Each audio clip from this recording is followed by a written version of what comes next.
പുതിയൊരു വീഡിയോയിലേക്ക് എല്ലാവർക്കും സ്വാഗതം. നിങ്ങൾ അറിഞ്ഞ സോഷ്യൽ മീഡിയയിലൊക്കെ ഇപ്പോൾ ഭയങ്കര ട്രെൻഡിങ് ആയിക്കൊണ്ടിരിക്കുന്ന ഒരു സംഭവമുണ്ട്, ജപ്പാൻ സുനാമി. 2 ദിവസത്തിനകം ഇത് സംഭവിക്കുമെന്നൊക്കെയാണ് ഇപ്പം പല ഓൺലൈൻ മാധ്യമങ്ങളും എല്ലാം കേൾക്കുന്നത്. അപ്പോൾ ഇതിൽ എത്രത്തോളം സത്യം ഉണ്ടെന്നോ ഒന്നും നമുക്കറിയത്തില്ല. ഇത് ഒരു 2 ദിവസത്തിനകം എന്തായാലും ഇതിനെക്കുറിച്ച് കൂടുതൽ കാര്യങ്ങൾ അറിയാൻ പറ്റും. അപ്പോൾ എന്താ കാര്യമൊന്നും സംഭവത്തിൻ്റെ പുറകെ കുറേ കഥകളൊക്കെ ഉണ്ട്. അപ്പോൾ ആ കഥ ഇങ്ങനെയാണേ. അപ്പോൾ ജപ്പാനിലൊരു ചിത്രകാരി ഉണ്ടായിരുന്നു. അവരുടെ പേര് റിയോ തസ്കി എന്നാണ് കേട്ടോ. അവരൊരു ബുക്ക് ഇറക്കുകയും ആ ബുക്കിൻ്റെ പേരാണ് ദി ഫ്യൂച്ചർ ഐസോ, ഞാൻ കണ്ട ഭാവി. ആ ബുക്കിൽ ഇപ്പം നടക്കാനിരിക്കുന്ന ദുരന്തത്തെ പറ്റി എല്ലാം പ്രവചിച്ചിട്ടുണ്ടെന്നാണ് പറയുന്നത്. അപ്പോൾ ഏകദേശം ഒരു 15ഓളം വരകളുണ്ട്. അതിൽ 14ഓളം ഇപ്പം നടന്നു കഴിഞ്ഞിരിക്കുന്നു. ഇനി ഈ ഒരു കാര്യം കൂടിയുള്ളൂ നടക്കാൻ, അതായത് ഇനി 2 ദിവസം കൂടി കഴിഞ്ഞിട്ട് വരാനിരിക്കുന്ന സുനാമി എന്നൊക്കെയാണ് പല ഓൺലൈൻ മാധ്യമങ്ങളും ഇപ്പം പറഞ്ഞ് പരത്തിക്കൊണ്ടിരിക്കുന്നത്. ഇപ്പം ഈ കഥ ഇറങ്ങിയത് ഒരു ബുക്കിനെ ചുറ്റിപ്പറ്റിയാണ് കേട്ടോ. അപ്പോൾ വർഷങ്ങൾക്ക് മുന്നേ ഈ ഒരു ബുക്ക് ഇറങ്ങിയപ്പോൾ അന്നൊന്നും വലിയ പ്രചാരം നേടിയ ബുക്കൊന്നുമല്ല. എന്നാൽ 2011 ജപ്പാനിൽ ഒരു സുനാമി ഉണ്ടാകുകയും അതിൽ കുറേ ആളുകളൊക്കെ മരിക്കുകയും ചെയ്തു. ആ സമയത്ത് ഈ ബുക്കിൽ ഇതേക്കുറിച്ച്, ഈ ഒരു ദുരന്തത്തെക്കുറിച്ച് പറഞ്ഞിട്ട് വരച്ചു വെച്ചിട്ടുണ്ടെന്നും, അപ്പോൾ ഇനി ബാക്കി എല്ലാ കാര്യങ്ങളും നടന്നു കഴിഞ്ഞിരിക്കുന്നു, ഇനി ഈ ഒരു നടക്കാനിരിക്കുന്ന ദുരന്തം മാത്രമേ ഉള്ളൂ എന്നും പറഞ്ഞിരിക്കുന്നെന്നും പറഞ്ഞാണ് ഈ ബുക്ക് ഇപ്പം ഭയങ്കര ജനശ്രദ്ധ നേടിയിട്ടുള്ളത്.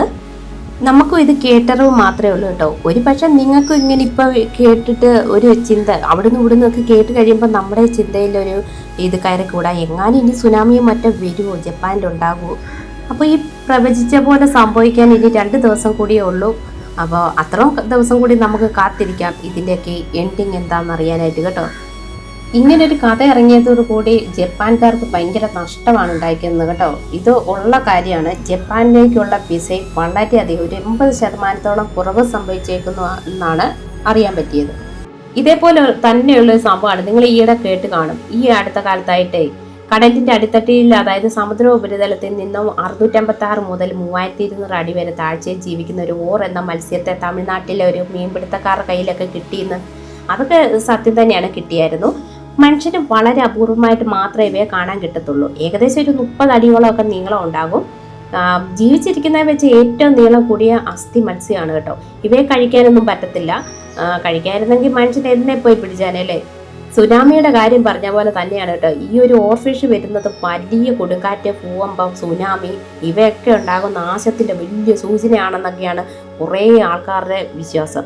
എന്നാൽ ശാസ്ത്രജ്ഞന്മാർ അഭിപ്രായപ്പെടുന്നത് ഇവ സമുദ്രത്തിന്റെ മാറ്റങ്ങൾ, അതായത് താപനിലയിലെ ഏറ്റക്കുറച്ചിലുകൾ, ഇവയ്ക്ക് അസുഖങ്ങൾ ഒക്കെ കൊണ്ടാണ് കടലിന്റെ ഉപരിതലത്തിൽ ഈ ഒരു മത്സ്യത്തെ കാണുന്നതെന്നാണ് അവർ പറയുന്നത് കേട്ടോ. അല്ല, ഇതിൽ നിന്നൊക്കെ എനിക്ക് പറയാനുള്ളത്, ഇങ്ങനെ ആരെയൊക്കെ പ്രവചിച്ച ഉടനെ എല്ലാം നടക്കാനിരിക്കുവാണോ? അങ്ങനെയാണെങ്കിൽ എന്തെല്ലാം കാര്യങ്ങൾ പ്രവചിച്ച് നടത്തായിരുന്നു അല്ലേ? ഇതിലെന്താ നിങ്ങൾക്ക് പറയാനുള്ളതെന്ന് നിങ്ങൾ ഇതിൻ്റെ അടിയിൽ കമൻറ്റ് ചെയ്യണം കേട്ടോ. ഓരോ വർഷം കഴിയുമ്പോഴും പ്രകൃതി തന്നെ നമുക്ക് മനുഷ്യർക്ക് മനസ്സിലാക്കി കൊടുക്കുന്നുണ്ട് പ്രകൃതി എന്താണെന്നും. മനുഷ്യൻ ചെയ്യാൻ പറ്റാത്ത എത്രയോ കാര്യങ്ങളാണ് പ്രകൃതി തന്നെ ചെയ്യുന്നത് അല്ലേ? അതൊക്കെ ഉൾക്കൊള്ളാനുള്ള മനസ്സും ബോധവും എല്ലാം എപ്പോഴും മനുഷ്യനുണ്ടായാൽ മതി.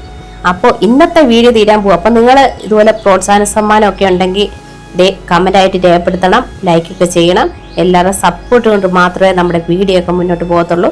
അപ്പോൾ കമൻറ്റ് മസ്റ്റാണ് കേട്ടോ. നിങ്ങൾ കമൻറ്റൊക്കെ ഇടണം, എന്നാലേ അറിയാൻ പറ്റത്തുള്ളൂ എത്രത്തോളം ഇതിലൊക്കെ സത്യമുണ്ട്. അറിയാവുന്ന ഒരു സത്യമാണെങ്കിൽ അത് എങ്ങോട്ടിടുക.